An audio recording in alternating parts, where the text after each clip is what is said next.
All right, guys, kind of following in the tradition of doing a little interview with some of the guys that we have here. So as I mentioned before, we work for this national telecommunication giant company, and we love working with those guys. And so one of the guys that we have right here is Jeramy Ransom. I was going to kind of sit down and bother him. He's actually hard at work and we interrupted him. But we thought it might be fun if you tell the folks kind of what you do on the team and what you do. And then at the end, we like to wrap up. And if you've got somebody back at home you want to say hi to, we thought that'd be kind of fun. Appreciate you giving me an opportunity to talk about the MERT team and what we do here. So as he said, my name's Jeramy Ransom. And so MERT, that's emergency response team. Yeah. A lot of people don't know like the acronyms. Yeah. So I may interrupt you. No, that's fair. That's fair.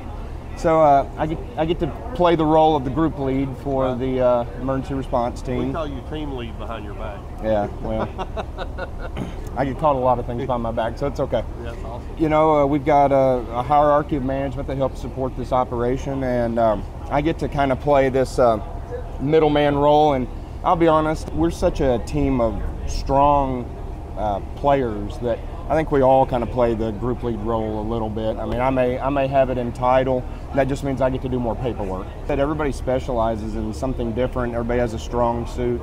So it's really neat to see all those things come together because, and I know this isn't really answering your question, but I'll take a minute to say this. You know, when you come into a situation like this, there are so many different things that are affected from, you know, the power infrastructure, the communications infrastructure, the transportation infrastructure, all these different things. And it takes a lot of stuff to mobilize a unit and make all this work. From, you know, I know you've talked about the living conditions, kind of the life support situation we have here, to the systems we're working on as well. And everybody's got a strength that plays into that and makes it possible. There's no way this operation could even begin to exist without each of these different players we have here. And if you guys didn't get this critical infrastructure back up, I've seen it plenty of times when we first come into the storm, you know, they're running the 911 center on cards like they did 100 years ago, Absolutely. 30, 50, 70 years ago, where an incident comes in, somebody literally drives the incident in, does it, writes it down, and people don't understand. Maybe that process takes 20 minutes. You can call on a radio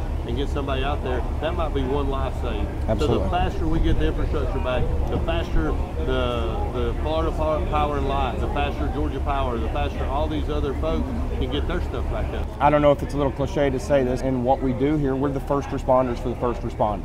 You know, we help establish their lifeline back to dispatch, back to the folks that are going to be there to help take care of them. 10 o'clock at night, and we're nowhere near being done. Oh no, I've got another 3 or 4 hours worth of work. Yeah, we'll work till 1 o'clock, and then we get up at 7 and go do it all again. That's right. That's right. Man, that's great. You kind of telling us what you do. Do you have anybody back home you want to say hi to? Absolutely. I like to do a shout out to my wife, Brittany. I'm just going to tell you guys right now, without her, there's no way I could do this. She is absolutely the glue that holds my family together and the brains of the operation. She makes it possible for me to do this. And my 3 wonderful kids, James, who I'm super proud of, Maddie, who I love, and Ruby, who's a Spitfire. I'm so proud of all 3 of y'all. Miss y'all. Can't wait to see you guys. David, I appreciate you taking time to interview us and give us a chance to talk about this. You know, I love for the family members to get to see you guys and, you know, show the video and maybe they take it to school or tell some of their friends what Daddy does. Because, you know, we're taking you away from them for a whole week or sometimes longer, you know, during one of these events. So, man, we thank you for what you do. Hey, appreciate you. All right, brother.